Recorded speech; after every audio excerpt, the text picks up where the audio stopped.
Olá, hoje eu estou muito feliz recebendo um amigo, uma pessoa extremamente querida.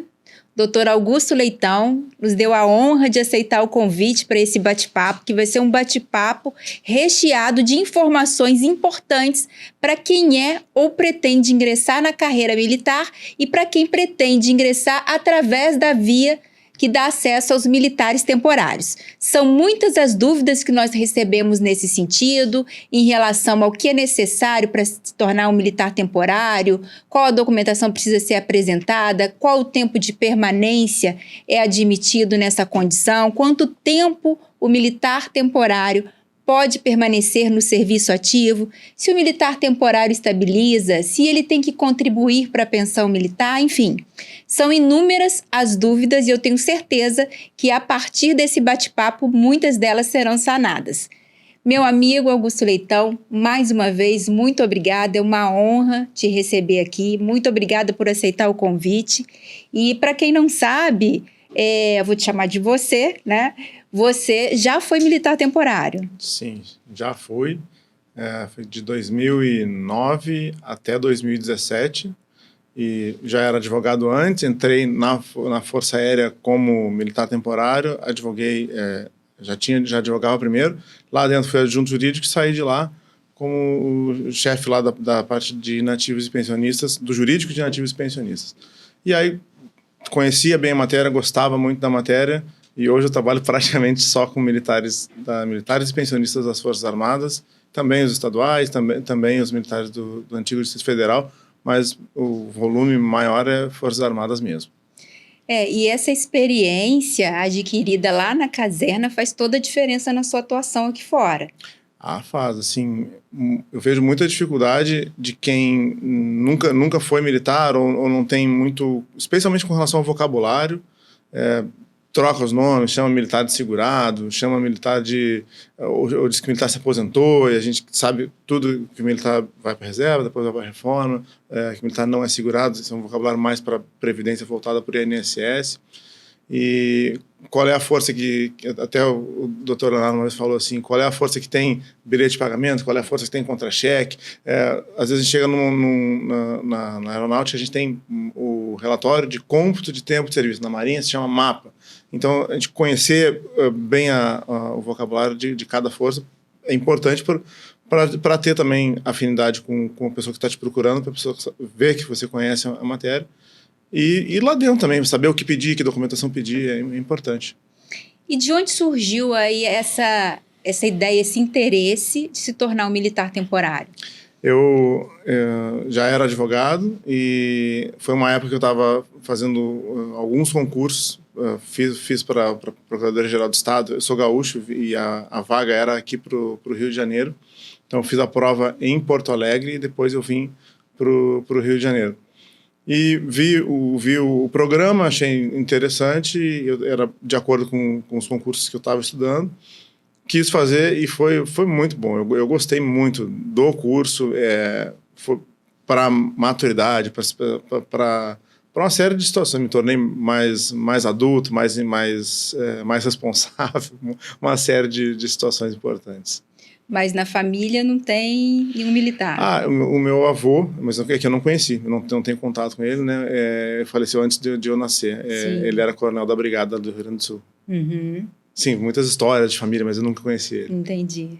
Bacana, é bom a gente saber, né, que existe esse momento, né, em que você tem a oportunidade de passar pelas fileiras, seja da Marinha, do Exército, da Aeronáutica, hoje também da Polícia, né, o Corpo de Bombeiros também conta com efetivo temporário. Sim. E também existe a necessidade de saber o término desse período enquanto militar temporário. Uhum. Porque o que me parece é que muitas pessoas não se preparam para a saída, para aquele momento. E às vezes vai se aproximando o momento do término do tempo e aquela pessoa começa a buscar alternativas para permanecer com aquele vínculo. Uhum. Nós já passamos aí por diversas questões, debates jurídicos sobre a possibilidade de permanecer, né, na condição de militar estabilizado por ter ultrapassado o limite ali de tempo, por qualquer questão. Não sei se acompanhou na época, né, mas não era incomum a militar engravidar ao finalzinho daquele período, tirava a licença e dependendo do contexto, porque antigamente podia, além dos 8 anos, 9. ia a 9. Aí vinha a gestação, ultrapassava os 10, depois se judicializava, tentando um reconhecimento de estabilidade ali. Agora, com a Lei 13.954, de 2019, eu acho que isso ficou claro, né? A lei colocou textualmente no texto que o militar temporário não vai estabilizar. Isso aí deu um pouco de tranquilidade para as Forças Armadas com relação a isso, porque eram medo. Não, olha, desliga, senão estabiliza. Tinha um receio enorme de quem estava do lado de dentro também. E depois tem um decreto que flexibiliza isso para militares farmacêuticos, médicos, mas não deixando chegar nos 10 anos, mas aumenta um pouco esse tempo. Decreto aí está bem polêmico. Tá bem polêmico. Depois a gente podia falar um pouquinho dele, né? Porque realmente as pessoas de outras áreas... Sim, porque são 4 especialidades só, né? Estão se sentindo aí injustiçados. E também, será que esse decreto ele não contraria a própria legislação? Que ela é categórica, né? Sim. Então, nesse ponto, acho que uma mensagem que a gente já pode passar é deixar claro que o militar temporário não estabiliza. A única maneira do temporário ter um vínculo vitalício com a força é se ele for reformado ali por uma invalidez, por exemplo. Aí ele vai manter um vínculo vitalício. Exatamente. Mas fora isso... isso foi outra situação que a Lei 13.954 fez o favor de mexer também e de dificultar a vida dos militares temporários também, né? Porque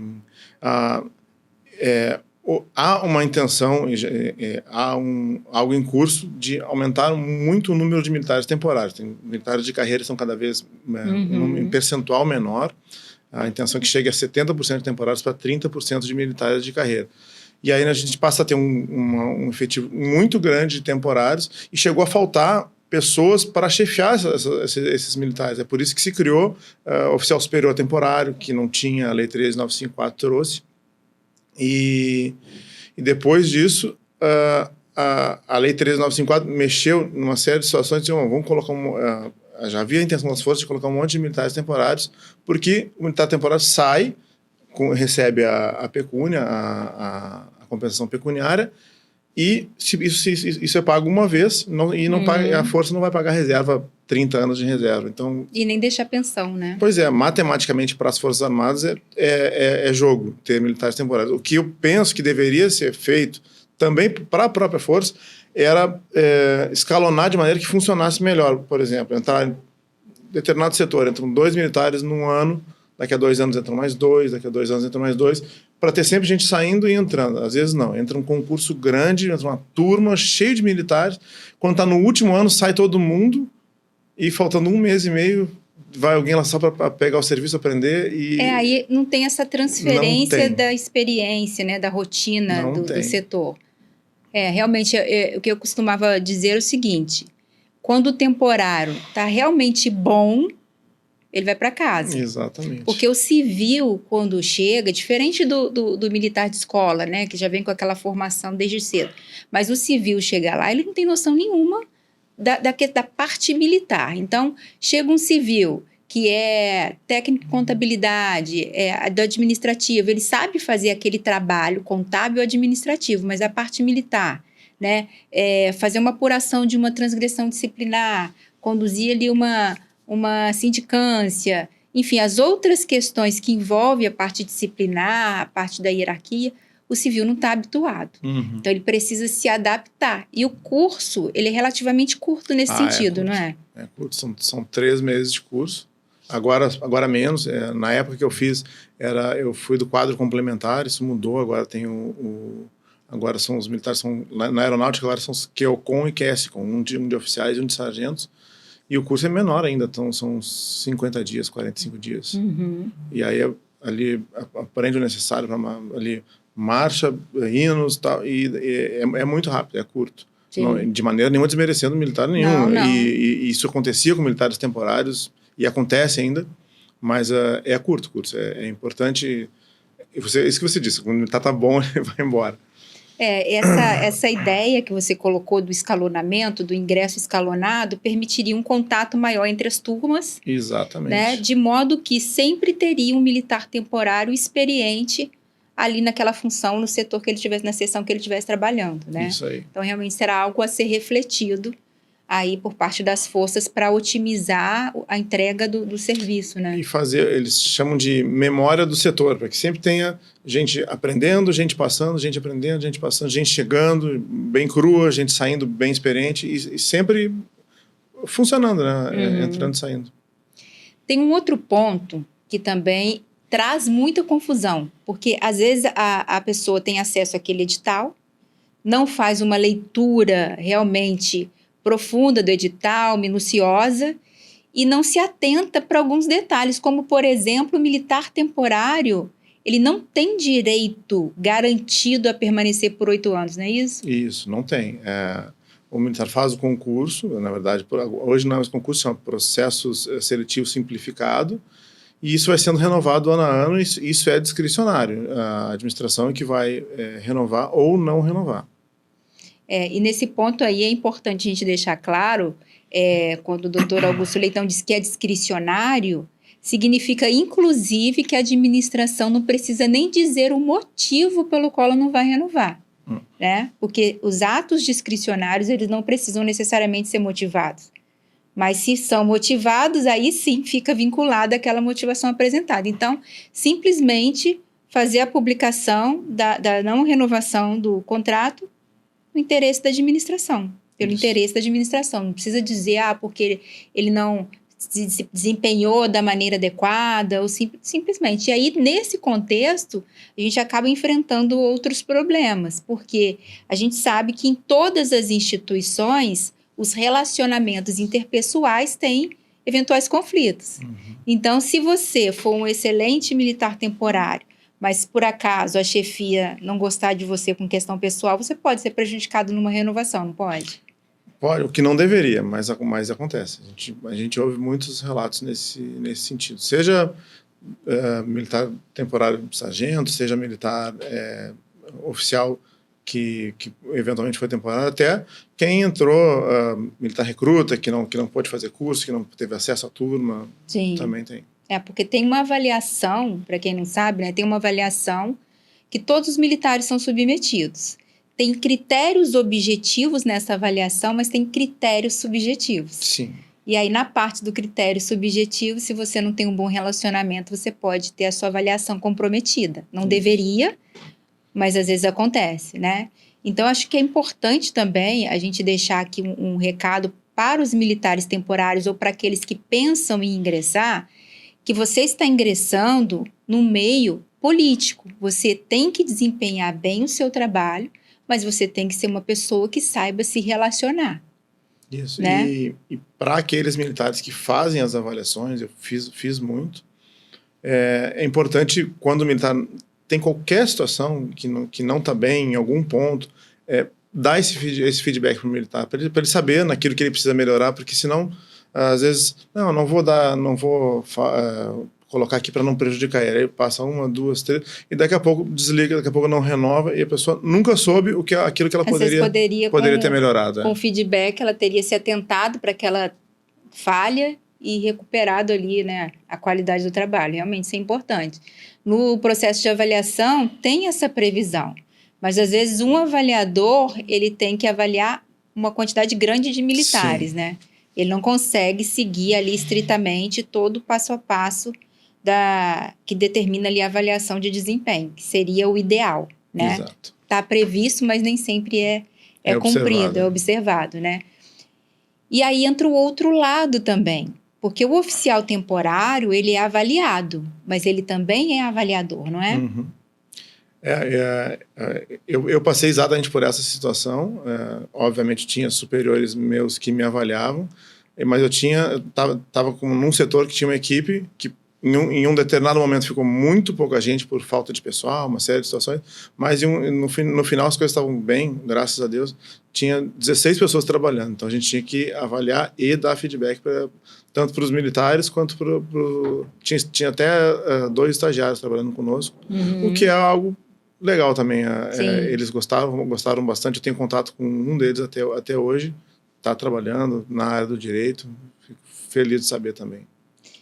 Aí, para quem está na condição de avaliador, né, já que a gente estava falando ali um pouco de aeronáutica, é importante entender a questão daqueles graus, né? Porque dentro de um ambiente civil, por exemplo, se eu vou avaliar o desempenho de um funcionário e destaco que o desempenho daquele funcionário foi normal, foi dentro do que se esperava, isso não é ruim, isso é bom, né? Uhum. Mas você avaliar o militar como normal não é bom. Normal é muito ruim, Pois é. E às vezes o desconhecimento do Sim. temporário faz com que ele lance o normal na ficha e prejudique E não é o exatamente. outro, né?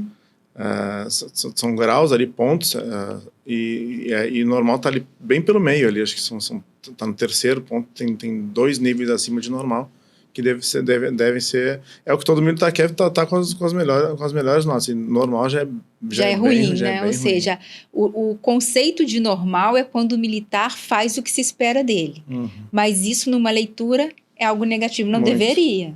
Pois é. Né? Mas então isso aí fica também atento quem está avaliando para esses pontozinhos que parecem ser meio contraditórios quando comparado ao meio civil, né?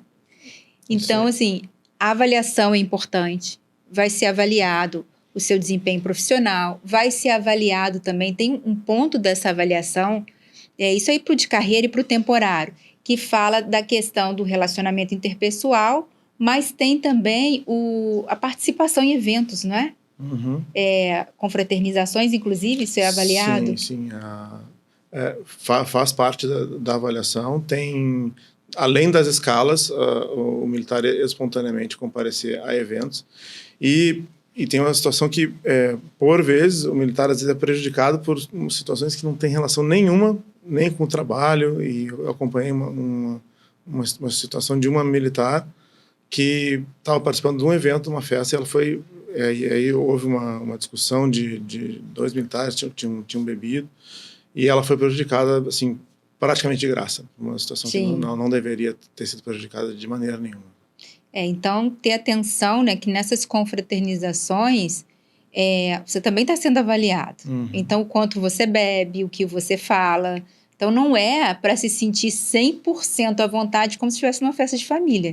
Que isso pode ter um reflexo na avaliação e na não renovação do tempo, né? Então, a gente já viu aqui que o militar ingressa por um processo seletivo simplificado, né? Esse processo ele tem várias etapas. E tem uma etapa que eu julgo bastante importante e que é até negligenciada, que é a etapa da montagem da documentação, daquele caderno, né? Porque, às vezes, para você, por exemplo, pontuar, porque tem a pontuação acadêmica e tem a pontuação de experiência profissional. Para você pontuar a experiência profissional, eles exigem uma documentação específica. Então, se você pega, por exemplo, a sua carteira de trabalho e mostra, olha, eu tenho 3 anos na área, mas, às vezes, segundo o edital, só a carteira de trabalho não é suficiente. Precisa vir a carteira e uma declaração de função, precisa vir a carteira, enfim. Então, é importante que o civil, quando se inscreve nesse processo seletivo, ele leia atentamente o edital para ver qual a documentação é admitida para fazer prova de cada um dos requisitos. Não perde ponto por bobagem, né? Eu já vi bastante militar perder ponto em experiência profissional justamente por isso. Né? Então, esse é um ponto importante. A minha esposa e colega de trabalho também é militar e ela participou dos primeiros concursos de avaliação de processo seletivo e foi complicado exatamente porque era diferente do concurso inicial que havia e tem uma série de documentos a serem apresentados. Eu lembro que para quem era do direito tinha alguns documentos que eram dispensados, mas para outras áreas precisava cruzar duplamente, como você mencionou.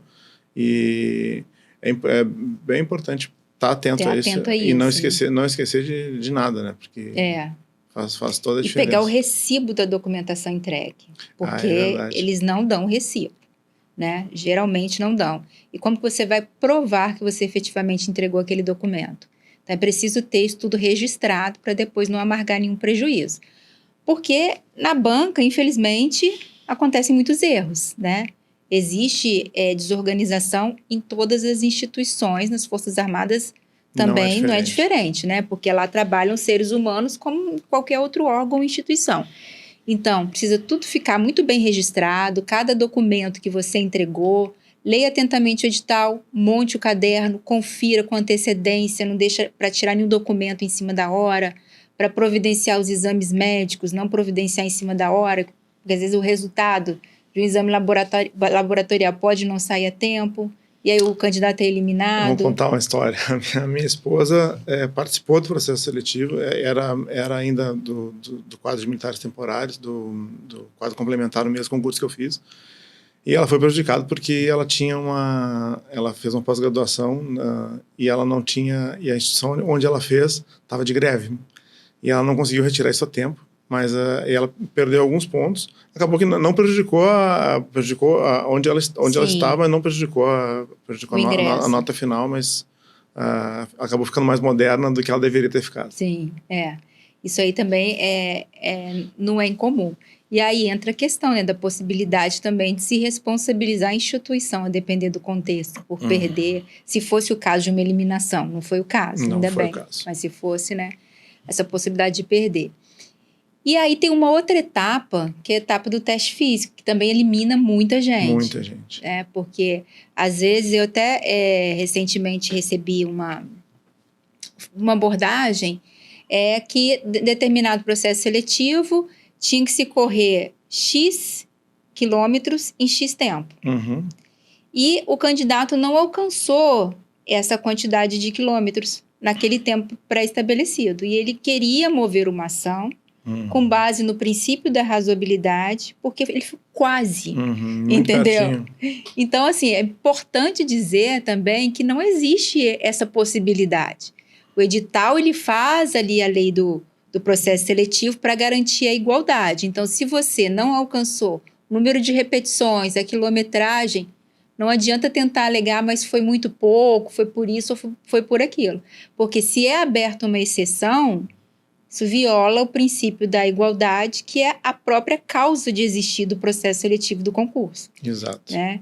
Então, essa fase aí também tem que estar preparado para poder alcançar ali. Então, tem que, além de organizar bem os documentos, quando tem a prova, não são todos que têm a prova escrita, né? Acho que atualmente o da aeronáutica não tem a prova escrita, mas acho que a Marinha e o Exército estão com prova. Tem que estudar para a prova, tem que organizar a documentação e tem que se preparar para o teste físico. E é tudo junto. Tudo junto ao mesmo tempo. Porque a gente não pode deixar para fazer a parte do teste físico depois, assim, e até para quem está estudando, é muito bom você fazer as duas coisas juntas, primeiro para você ter sucesso na prova, e segundo porque está estudando, é uma rotina cansativa, libera uma série de hormônios negativos para o nosso corpo, mas se você faz exercício físico, você consegue compensar bem isso. É importante que faça junto, né? Junto. Eu fui reprovado no IMC, não judicializei, fiz um requerimento administrativo e tive um prazo, e aí eu perdi peso, mas foi muito corrido, e aí eu tive que perder o peso, e logo depois eu tinha o teste físico. Então eu estava um pouco fraco ali perto do teste, mas felizmente deu tudo certo. Aí você mencionou um ponto também interessante, né? A questão do IMC. Existem alguns pontos, porque a gente falou aqui que o edital é a lei do concurso, do processo seletivo. Mas o edital não é absoluto. Se o edital viola a lei ou a Constituição, exato, aquele requisito tem que ser afastado, né? Então, essa questão de IMC, estatura, outro ponto também que é importante, algumas patologias, né? O edital estabelece lá que não pode ser portador da patologia XYZ. Não pode ser hipertenso, não pode ser diabético, etc. Mas se não tiver relação entre eventual limitação trazida por aquela patologia e a função a ser desempenhada, esse requisito, ele se torna discriminatório. Exato. Então, nesse ponto também tem que ter atenção, porque não necessariamente porque está escrito no edital que vai ser absoluto. Isso tem que ser analisado aí por um especialista, né, de maneira técnica, porque às vezes algumas eliminações elas são passíveis de reversão, né? Toda vez que o edital viola frontalmente o texto legal, ou que ele vai muito além na verdade não pode ir nunca além, né? essa questão das patologias, às vezes o glaucoma se reverte na via judicial, tem várias outras que é possível. A questão que você trouxe da estatura também. Exército e Marinha tem leis próprias que tem quase todas os concursos e a estatura mínima e máxima. A aeronáutica, na lei de ensino, não trouxe. Então na aeronáutica tem muitas ações judiciais com relação à estatura com mais sucesso do que Exército e Marinha. Porque o STF já bateu o martelo, né, com relação no meio civil é chamado de psicotécnico, né, no meio militar é o exame de aptidão psicológica, avaliação psicológica. É legal, pode ser exigido, né, mas tem que ter previsão legal, assim como todos os outros requisitos relacionados à estatura, a questão do IMC, que eu acho que é a mais controvertida, até porque o IMC, ele não é um parâmetro muito honesto, muito justo, porque nós podemos ter um IMC elevado por um atleta que forte. Tem músculo, né? Forte. Eu tinha colegas meus que repetiram o IMC e depois perderam peso, mas assim, quem tem músculo é muito mais difícil de perder músculo, né, num curto período de tempo. O IMC, ele pesa tudo junto, pesa osso, carne, tudo junto. Sim. E então, quem tem músculo, por exemplo, pode ter um IMC elevado e pode ter uma aptidão física excelente. Ótima. Exatamente. Então, assim, eu estava acompanhando, né, jurisprudências no sentido de que, em relação ao IMC, ele tem que ser visto como um requisito de rigidez física. Ele não pode ser analisado de maneira isolada, o peso, aquele índice por si mesmo. Então, ele tem que ser comparado com os demais exames clínicos, os demais exames do candidato. Se os exames estão normais, se o desempenho físico está adequado, o índice tem que ser afastado. Porque ele se torna... Aí sim, nesse caso, a gente teria uma violação até a razoabilidade. Porque tem toda a questão também do próprio estereótipo. Tem pessoas que têm ossos, né, mais largos, enfim. Então, essa questão do IMC, ela também é passível de revisão, né, na via judicial. Não precisou no seu caso, você correu atrás, não uniu o útil ao agradável. Não, agradeço, inclusive, o militar que me recebeu no dia. O senhor faz o seguinte, você vai lá, vai no médico, diz que depois volta aqui, faz um requerimento administrativo, diz que está fazendo tratamento. Foi assim, né, o primeiro requerimento para as Forças Armadas foi o meu mesmo, né? Sim, não. E é bacana que você encontrou alguém que estava disposto a ajudar. Disposto, é verdade. E nem sempre a gente encontra. Então, por isso que é importante buscar informação. Um outro ponto aqui, que a gente já falava, né, da questão das renovações sucessivas, limitadas a 8 anos, mas tem a exceção do decreto, né, para farmacêutico, médico... Odontologista... área da saúde. Quatro especialidades. Que pode ficar 9 anos. Assim, que não chega a 10, 9 anos, 11 meses e alguma coisa. Sim. E aí, as outras especialidades, os outros tipos de profissionais estão se sentindo injustiçados com essa distinção. O que você entende assim? Você acha que realmente tem aí a sua opinião pessoal, não precisa nem ser opinião profissional técnica, a sua opinião pessoal. Você entende que tem ali um tratamento que está sendo diferenciado, é injusto, tem que recorrer para igualar isso, para subir esse tempo, ou tem que descer o tempo do pessoal da saúde para igualar com 8 anos? Penso que seria mais interessante que todos os militares de todos os quadros, todas as especialidades tivessem o mesmo tempo e que não fosse nivelado por baixo, fosse nivelado por cima. Então, que todo mundo pudesse chegar ali aos 9 anos e... 11 meses, 29 dias, né? Agora, falando assim por outro lado, a legislação, né, a 13954, quando alterou lá a lei do serviço militar e trouxe esse limite ali de 96 meses, que equivale a 8 anos, ela foi categórica a esse tempo.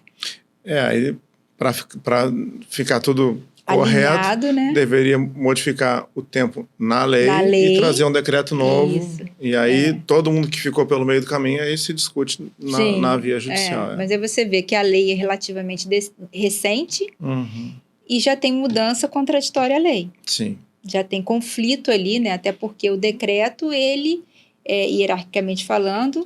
Ele é inferior à legislação. inferior à lei. Então, ele está contrariando essa legislação. né? Mas vamos ver como é que vai ficar essa discussão aí, porque a administração, ela tem um motivo. O pessoal da área da saúde está saindo muito, o pessoal de carreira está deixando muito, assim, né? Por conta disso também houve uma mudança lá no artigo 37 da Constituição Federal para viabilizar que os profissionais da área da saúde também pudessem acumular cargos com compatibilidade de horários, que foi para o pessoal da área da saúde também foi uma vitória, mas existe um motivo com relação a isso, que é viabilizar e deixar a carreira também atrativa, né, para esses profissionais que estavam saindo muito.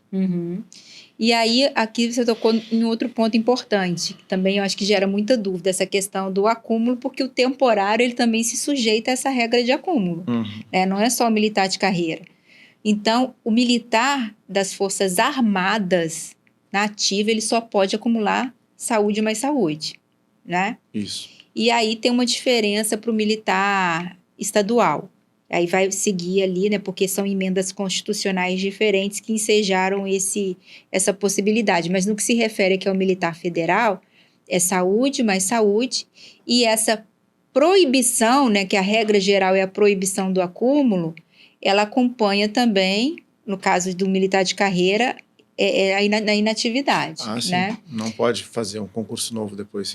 Isso eu acho extremamente injusto. Também acho. Porque não tem razão de ser nenhuma. Né?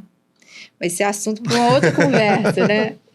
Então, nesse momento aqui, o que nos interessa é o militar temporário também está sujeito a essa regra de acúmulo. Então, se você ingressou, por exemplo,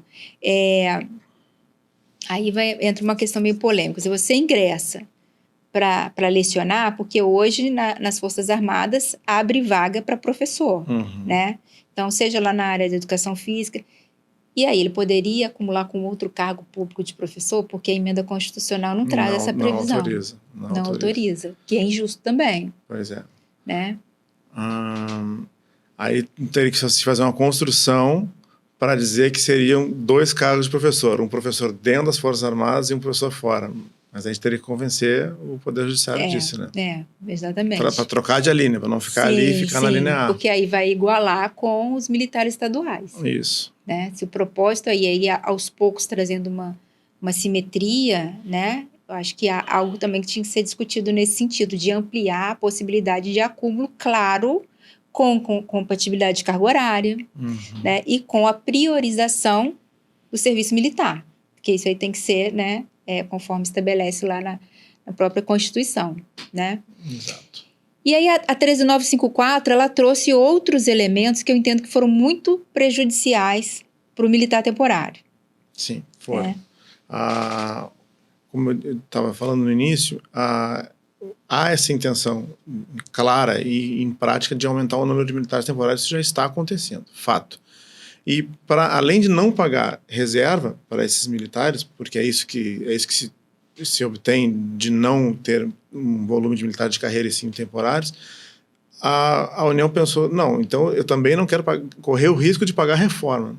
E aí mexeu muito nos artigos que tratam da reforma desses militares. Lá no 108 não mexeu, no 108 do Estatuto dos Militares, mas o 109 passou a exigir que esses militares necessariamente se tornassem militares inválidos para serem reformados ali, ou por acidente de serviço, ou por uma doença com relação de causa e efeito, ou por aquela lista de doenças que está lá no artigo 108.4, e coisa que não se exige dos militares de carreira. Então, isso mudou em 2019, com a Lei 13.954, se passou a dar um tratamento completamente diferenciado. Militares de carreira por aqui, militares temporários por aqui. Aí eu vou aproveitar para trazer um exemplo que foi utilizado lá na ADI 7092, que tratou disso, dos militares temporários, dessas modificações trazidas pela Lei 13.954 com relação aos militares temporários. Essa ADI, ação direta de inconstitucionalidade, tramitou no STF, e o STF teve a oportunidade de resolver isso e, infelizmente, por um placar de 11-0, unanimidade, não mexeu, não entendeu que a Lei 13.954 era inconstitucional.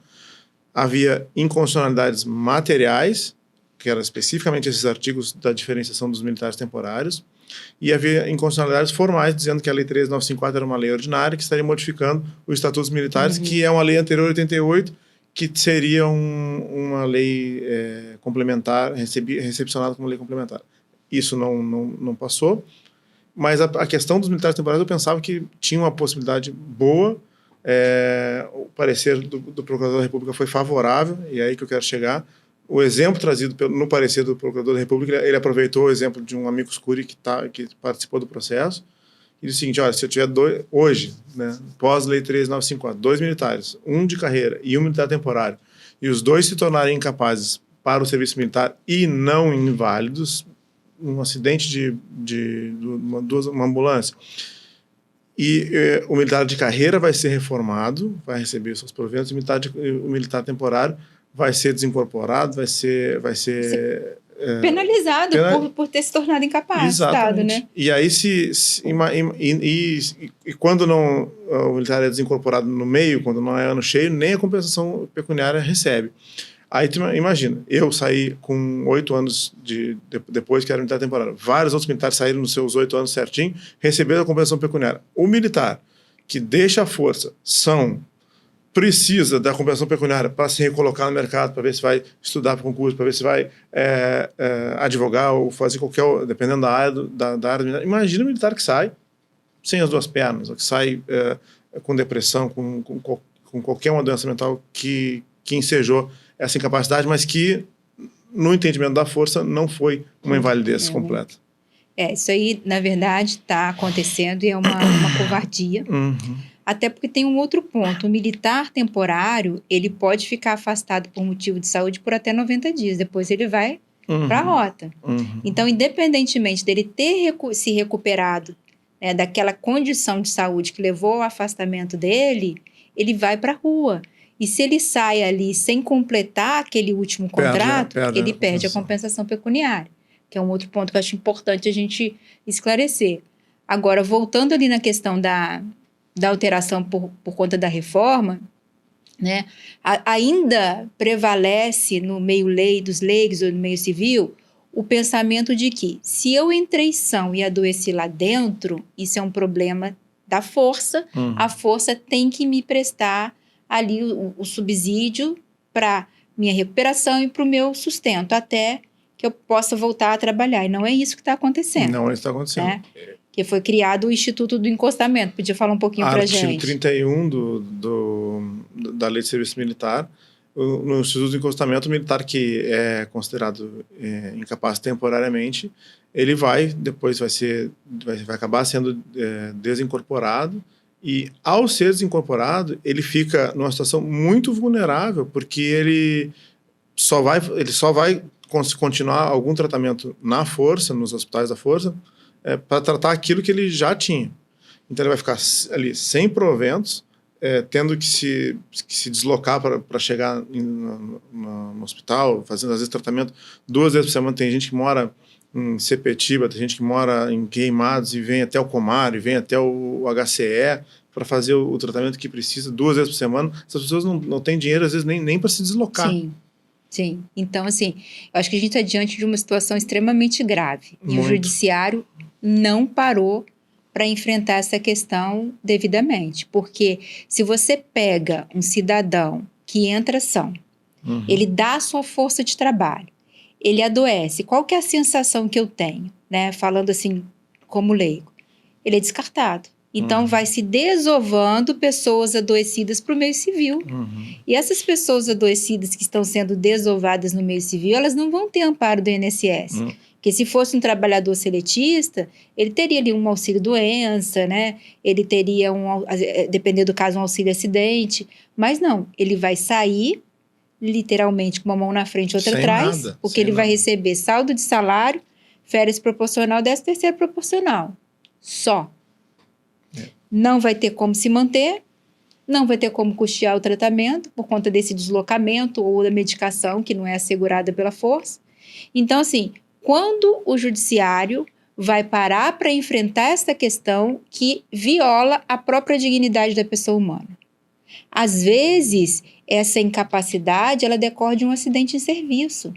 E ainda assim ele pode ser desligado, à exceção de acidente ou moléstia ocorrido na manutenção da ordem pública ou em campanha, Então, se é um acidente, por exemplo, que a lei classifica acidente de serviço, o meu deslocamento casa-trabalho, trabalho-casa.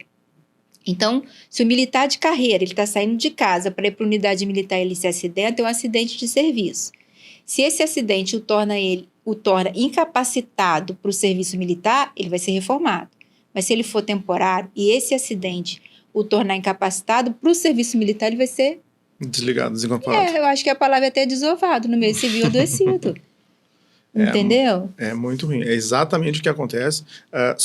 O militar só vai conseguir ser reformado quando ele estiver ou inválido, ou se esse acidente ou incapacidade com relação de causa e efeito se deu em campanha, numa GLO, ou uma situação. Exatamente. Fora isso, imagina, como é que um acidente que ficou provado que houve relação de causa e efeito com o serviço, rua.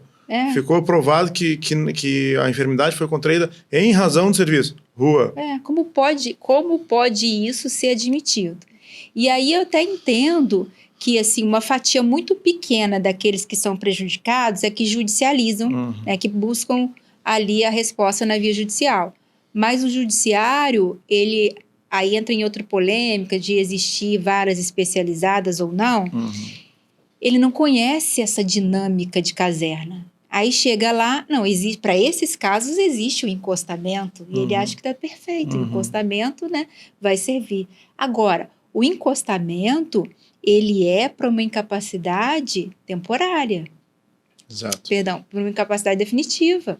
Para incapacidade temporária, não pode haver esse desligamento, né? Tem que... e às vezes essa incapacidade que a força não reconhece como total, ela é temporária, mas é total. Então, é uma situação de invalidez temporária, que também não é para se aplicar o encostamento. E está sendo aplicado... E está sendo aplicado... para tudo. Indistintamente. Né? Indistintamente. Tudo. Nessa ADI que eu mencionei, a ADI 7092, se mencionou isso, que não bastaria que o artigo 109, 110, que discriminavam os militares temporários em relação aos militares de carreira, não bastaria só que isso fosse declarado inconstitucional, mas teria que ser afastado também o Instituto do Encostamento lá no 31 da Lei de Serviço Militar, porque ele traz um tratamento completamente diferenciado ao militar temporário. Não faz assim, nenhum sentido, né? Na verdade, isso aí quando a gente deixa de falar um pouco de lei e começa a falar um pouco de justiça, não faz nenhum sentido a existência do Instituto do Encostamento. Exato. Claro, tem situações ali muito pontuais que geraram uma incapacidade definitiva para o serviço militar que, em razão da lei, não impede de exercer atividade no meio civil. Mas ali não tem que... Eu penso que o ônus tem que ser invertido. A força teria que provar que aquele militar está apto para o labor no meio civil. E ainda assim, considerando o propósito da compensação pecuniária, que é dar ao militar a possibilidade de se reestabelecer no meio civil, havendo a interrupção do tempo, ele deveria sair com a compensação pecuniária, em caso de adoecimento, que é o outro ponto polêmico. O militar que sai com 8 anos, isso já é difícil, o militar que sai doente, imagina, sai doente, já sai sem nada. Ainda que fosse a compensação pecuniária paga, talvez fosse compensação de 2 anos, 2 anos e meio, 3 anos, 3 anos e meio, também é pouco para ele se recolocar no mercado. Sim, mas é melhor que nada. Não, lógico. Mas imagina quem está nessa situação, doente, e pode ser uma enfermidade mental, física, qualquer que seja. E aí, você para pensar. A gente precisa fazer essas comparações, porque quando a gente não compara, as pessoas não enxergam, acham que o militar quer só mamata, infelizmente. Agora, fazendo uma comparação, se você trabalha numa empresa e fica doente, a empresa não pode te mandar embora. Por que o órgão público pode te mandar embora se você ficou doente? Não é contraditório? A legislação exige do privado uma postura que seria uma postura ética, compatível com o respeito à dignidade daquele profissional, mas aqui ela pode fazer. E faz, né? E faz. Não E só faz, pode, assim, como faz. com grandes volumes. E as pessoas que passam por isso, elas não conseguem compreender, as famílias não conseguem compreender. O que eu escuto é, mas meu filho entrou bom Uhum. e saiu assim. Então, quem tem que resolver são eles. E aí, para você explicar que não é assim que funciona, é complicado. Eu penso que deve ser assim, é que na prática não está sendo, infelizmente. É. Esse é um ponto que a gente tem que chamar bastante atenção, deixar bem clara essa crítica aí. Penso que o judiciário precisa começar a analisar melhor esses pontos aí em relação ao militar temporário. Certamente. Porque, às vezes, não, ele está, né, escamando porque quer ser reformado. Aí já é outra situação. A lei já trouxe a mudança necessária ali para que realmente não se tenham muitos militares reformados dentre aqueles que podem prover o seu sustento no meio civil, né? Porque, às vezes, realmente, a atividade militar ela tem uma natureza específica, né? Trabalhar com armamento, por exemplo, e algumas patologias são incompatíveis, mas no meio civil ele consegue trabalhar, né? Mas não são todos os casos. Então, nesses casos em que ele consegue trabalhar, eu acho até que realmente a lei tem que brecar essa reforma. Sim, para não haver excessos. Mas está acontecendo exatamente excessos do outro lado, para que a administração se valha de toda a máquina da administração. Não, aqui é isso, aqui por vezes a gente vê o militar já tinha algum problema, já estava doente, e aí tem sucessivas provas de que ele estava doente ao longo do tempo, só que ele conseguia trabalhar. E aí apto com restrição, apto com restrição. E aí a força vai sugando ele até o finalzinho. Sim. E no final dá uma inspeção de apto e desliga. Sim. E manda embora. E sabe o que tem acontecido? O militar que ingressou por concurso público, que é aquele que eu chamo de militar estabilizável, porque a 13954 de 2019 também fez o favor, né, de dizer que só é de carreira aquele que tem vitaliciedade ou já tem os 10 anos fechados. Então, todos aqueles que entraram para provimento de cargo efetivo de carreira, mas não têm 10 anos, estão sendo tratados como temporário. E aí eles permanecem com essa restrição que você mencionou, né, para algumas atividades. Quando bate ali 9 anos e 6 meses, a última fatia do reengajamento para a estabilidade, eles estão mandando embora. Desliga. Como é que pode isso? Porque aí tu aproveita toda a força de trabalho até o fim. Isso. Tem gente que está operada, que está com uma série de limitações, mas pode trabalhar, segue trabalhando até o último ano. E aí, faltando 6 meses, dá uma inspeção de saúde de apto e desliga. Isso aí também é uma coisa que é difícil para você explicar para o judiciário, porque o judiciário está com a ideia consolidada. Se não tem 10 anos, pode ser desligado, é discricionário. Mas no caso do militar estabilizável, que seria aquele que pode alcançar a estabilidade, porque o temporário não pode. Sim. Aquele que pode alcançar a estabilidade, eu penso que o licenciamento tem que ser a exceção motivada. Né? Então, estou licenciando por quê? Aí sim a questão do desempenho profissional. Porque esses 10 anos aí seria o estágio probatório do militar. Ele precisa passar 10 anos para provar que ele é bom para ficar ali.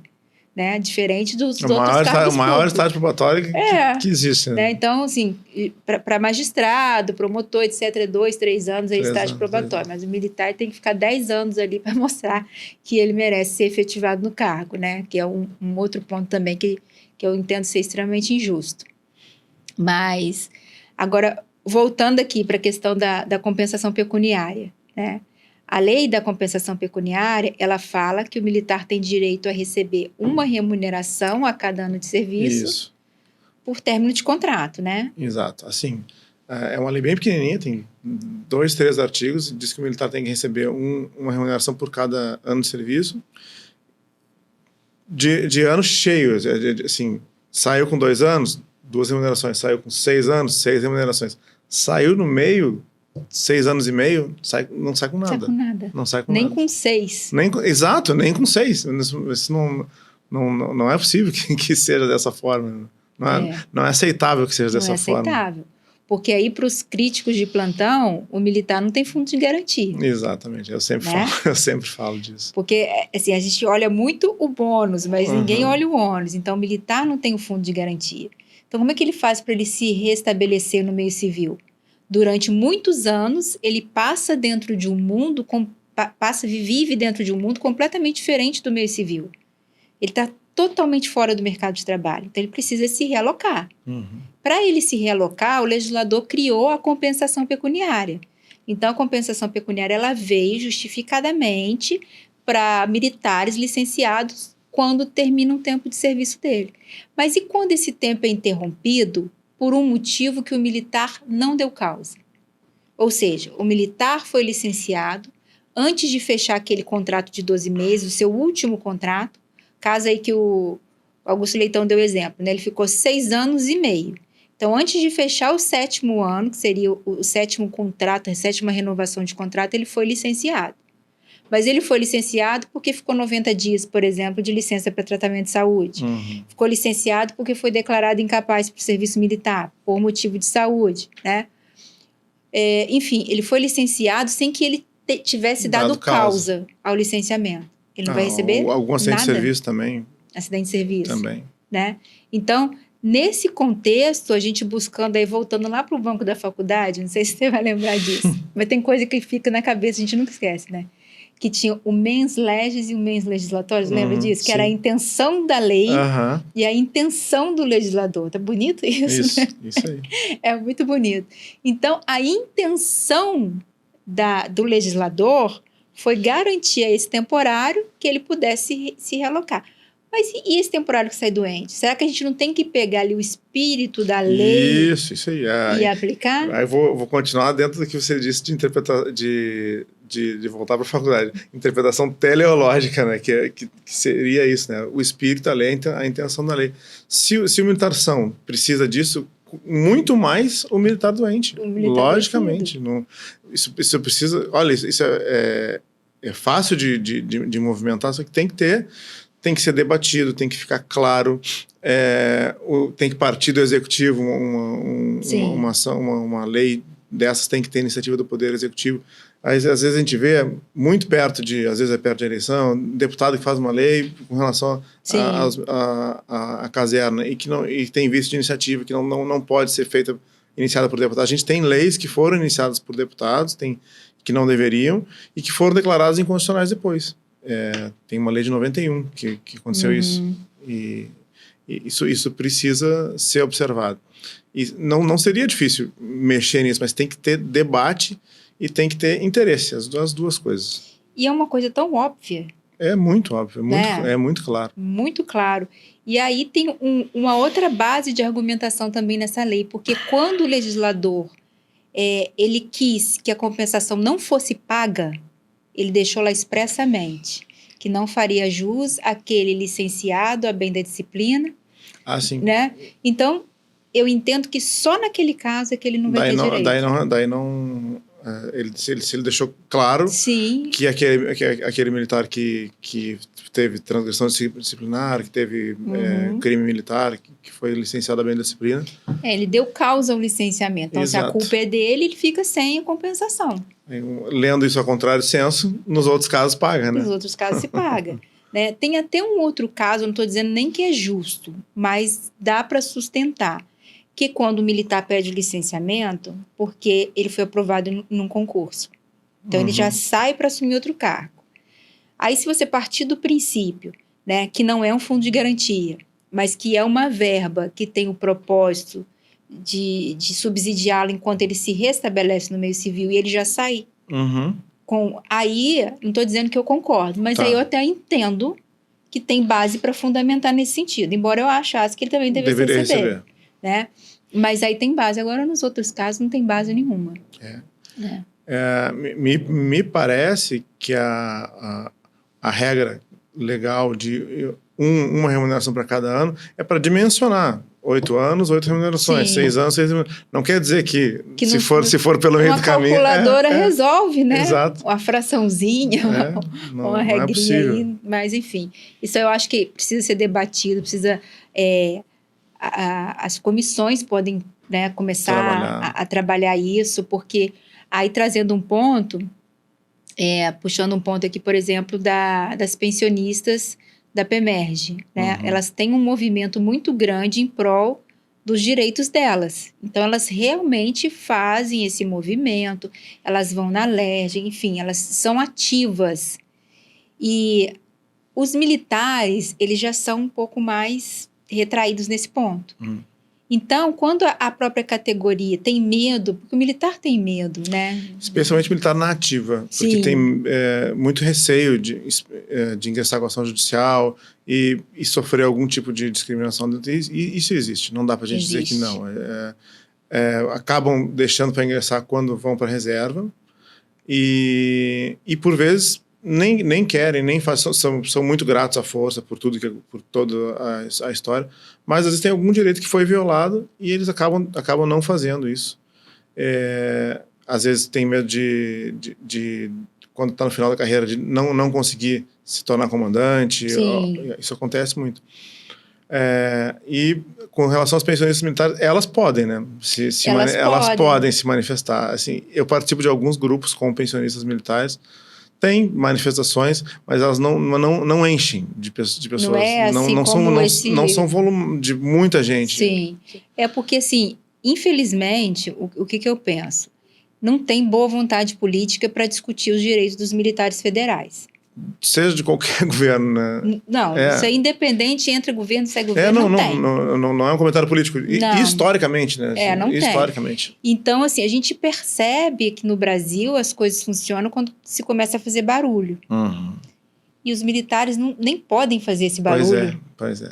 Então, eu tenho ali um grupo, uma categoria que eu consigo calar legalmente, porque não pode fazer greve, não pode se associar, tem essas questões. Então, eu enfraqueço a voz deles e, por isso, eu consigo retirar direitos, né? Cada vez mais, que é o que a gente percebe, infelizmente. Porque por mais que a Lei 13.954 ela tenha trazido ali o adicional de compensação por disponibilidade militar, ela tenha aumentado a ajuda de custo quando da passagem para inatividade, ela também ceifou muita coisa. Olha, muito. A Lei 13.954, eu fiz uma enquete há pouco tempo, com militares e pensionistas militares, 92% se sentiu prejudicado com a Lei 13.954 e 8% ou não se sentiu prejudicado ou foi eventualmente... Que não tinha conhecimento. Né? Porque alguns militares que tinham o adicional de habilitação alto conseguiram melhorar o adicional de habilitação, sim. Alguns conseguiram trocar o adicional de compensação por o tempo de serviço por disponibilidade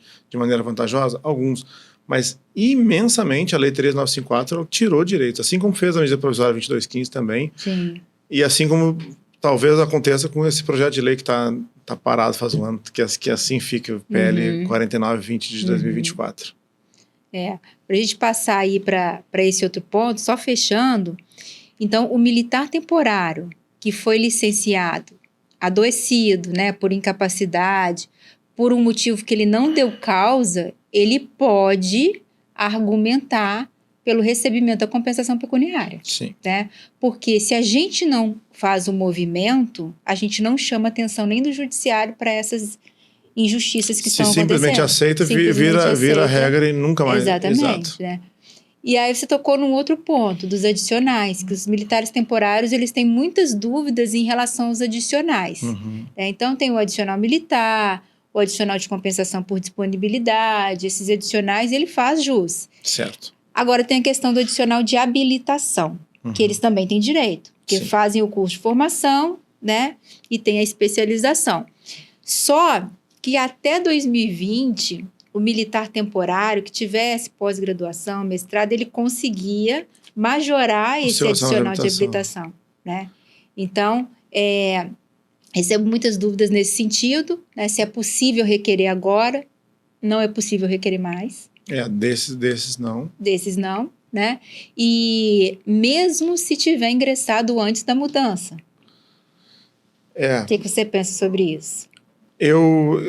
A gente tem, especificamente, tem no escritório uma ação judicial do militar de carreira que ele não requereu num período entre portarias que ele poderia ter requerido, mas ele preencheu todos os requisitos na ativa e a gente está indo bem essa ação, felizmente. Mas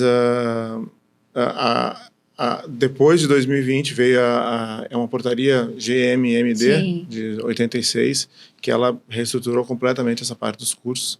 e colocou vários requisitos, pedido do comandante, uma série de situações que limitou muito. E esses cursos de fora estão bem difíceis de serem aceitos. Em relação ali ao militar temporário, a gente também tem ação nesse sentido, mas o militar que requereu antes da mudança da portaria. Uhum. Só que os pedidos foram apreciados depois da mudança da portaria. Aí eles aplicam a nova regra para negar. Não deveria. Né? Não deveria, né? Ainda assim, tivemos negado na primeira instância e conseguimos reverter em sede de recurso. Né? Então, assim, o que eu dou de orientação assim, para o temporário? Se fez o requerimento antes, ali até setembro de 2020, o requerimento está sem resposta ou foi negado, tem chance. Tem chance de majorar esse adicional de habilitação e receber o retroativo. Mas se nunca fez o requerimento, mas tem essa brecha aí que você colocou, né? Tem essa questão aí. Mas se fez o requerimento depois de setembro de 2020, ali, depois de outubro, acho que é outubro a data. Setembro, outubro, não lembro. Aí realmente não tem jeito. Mas quando eu já disse em alguns vídeos que o militar temporário, ele tem direito aos mesmos adicionais que o militar da ativa, e isso está certo. Isso permanece. Só que os requisitos para se acessar esse adicional é que foi modificado, né? Que são outros. Então, tem aí mais uma distinção. Então, nós temos a distinção do temporário de carreira em relação a estabilizar. O temporário não estabiliza. A gente tem a distinção em relação à reforma. A gente tem a distinção em relação aos requisitos exigidos para recebimento de alguns níveis ali do adicional de habilitação.